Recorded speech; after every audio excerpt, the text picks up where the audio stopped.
nagpalabas na guidelines ng pamasahe o fare matrix para sa mga pampublikong sasakyan sa iba't ibang ruta at mga bagong bukas na ruta sa buong rehiyon ng BARM, ang Bangsamoro Land Transportation and Franchising Regulatory Board o BLTFRB.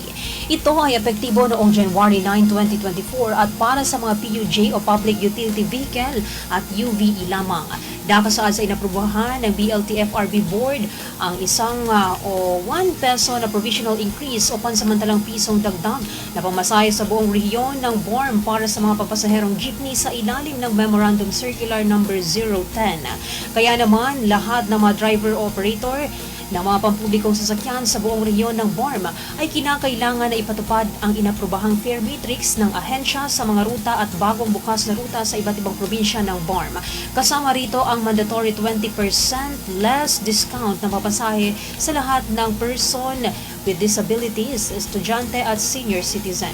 Ang nasabing taripa ng pamasahe ay kailangan na ipaskil ng PUV drivers operators sa kanilang mga papasaherong sasakyan na makikita ng mga pasahero.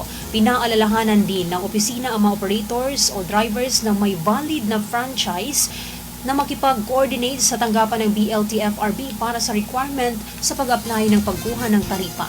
Dahil dito, ang sinumang driver-operator na lalabag sa mga nasabing pamasahe o sumingil ng mas mataas pa rito ay pagmumultahin ng opisina.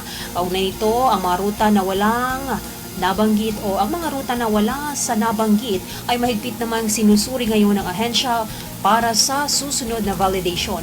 Samantala, ang mga tricycle, rakal, habal-habal at iba pa ay hindi pa sakop ng BLTFRB BARM dahil ito ay nasa regulation ng lokal na pamahalaan at maaari po itong iparating sa inyong lokal na pamahalaan upang ireklamo sa tanggapan sa inyong lugar.